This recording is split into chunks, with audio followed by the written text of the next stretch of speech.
Hello friends, welcome back to my channel. இன்றைக்கி நம்ம இந்த வீடியோவில் இப்போ ரொம்ப ட்ரெண்டிங்காக இருக்கக்கூடிய ரொம்ப அழகாக இருக்கக்கூடிய ஸ்கேலப் டிசைன் நெக்கும் கையும் தான் பார்க்க போகிறோம். எப்படி கட் பண்ணுறதுன்னு வாங்க வீடியோக்குள்ளே போகலாம். இந்த அழகான ப்ளவுஸுக்கு தான் இன்றைக்கி ஸ்கேலப் டிசைன் வைக்க போகிறோம். கழுத்துக்கு பைப்பிங்கும் கொடுக்க போகிறோம்.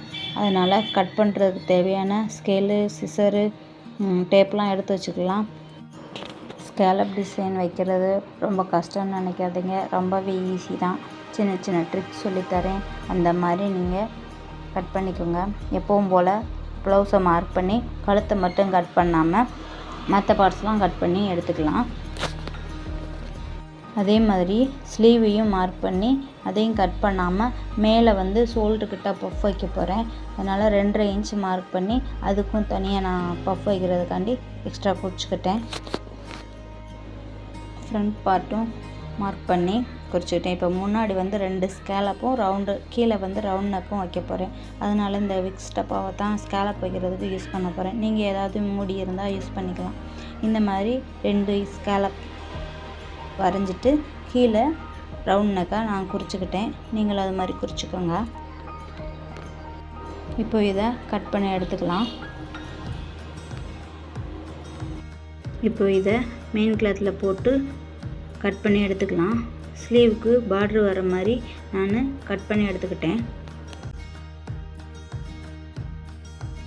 இப்போ பேக் பார்ட்டு லைனிங்கில் எப்படி கட் பண்ணியிருக்கோமோ அதே மாதிரி நெக்கு கட் பண்ணாமல் அப்படியே கட் பண்ணி எடுத்துக்கலாம்.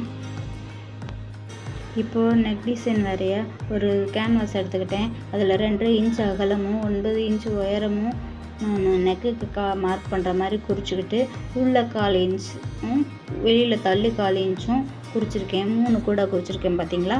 இதில் சென்டராக வர்றது தான் அந்த 2.5 இன்ச் அகலம் உள்ள கோடு, மெயின் கோடு.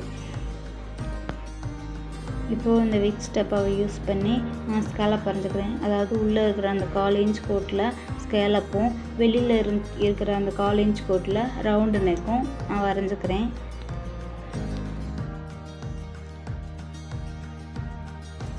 இப்போது எல்லாத்தையும் கட் பண்ணி எடுத்தாச்சு. நம்மளுக்கு தேவையான கேன்வாஸு, லைனிங்கு, மெயின் கிளாத்து எல்லாத்தையும், பட்டி துணி எல்லாத்தையும் கட் பண்ணி எடுத்துக்கிட்டாச்சு. இப்போ தைக்க ஸ்டார்ட் பண்ணலாம்.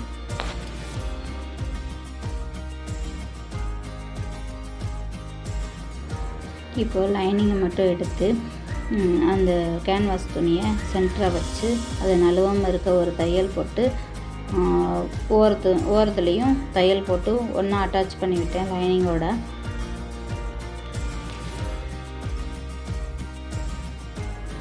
இப்போது மெயின் கிளாத்தில் லைனிங்கை போட்டு அந்த கழுத்து டிசைன் வரைஞ்சதுலேயே நான் மெதுவாக தையலை போட்டுக்கிறேன். அப்போ தையல் அளவு குறைச்சி வச்சுக்கோங்க. அப்போ தான் டிசைன் நல்லா நீட் ஃபினிஷிங்காக இருக்கும்.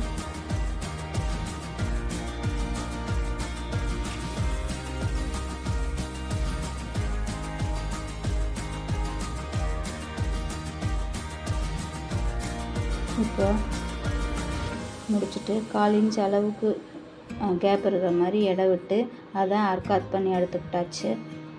அந்த வளைவுக்கிட்ட நல்லா அந்த தையல் வரைக்கும் கட் பண்ணி எடுத்து திருப்பி விட்டு அயன் பண்ணிட்டா நீட் ஃபினிஷிங்காக இருக்கும்.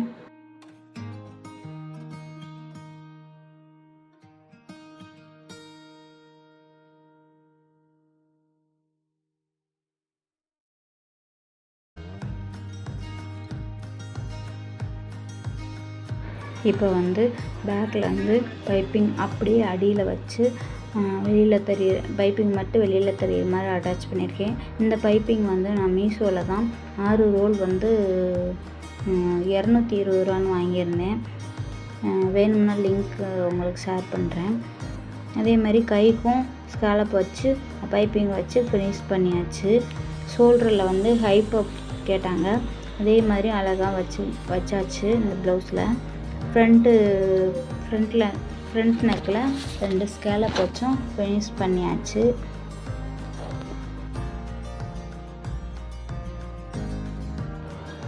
இப்போது ப்ளவுஸை முடிச்சாச்சு. எவ்வளோ அழகாக ஸ்கேலப்பும் பைப்பிங்கும் ஃபினிஷ் ஆகிருக்குன்னு பாருங்கள். ரொம்ப அழகாக இருக்குது. இந்த வீடியோ உங்களுக்கு பிடிச்சிருந்துச்சுன்னா மறக்காமல் ஒரு லைக் போடுங்க. சேனலில் புதுசாக பார்க்குறவங்க ஒரு சப்ஸ்கிரைப் பண்ணிவிட்டு பாருங்கள். கமெண்ட் பண்ணுங்கள் எப்படி இருக்குன்னு. வேற ஒரு வீடியோவில் சந்திக்கிறேன். தேங்க்யூ. டாட்டா பாய் பாய்.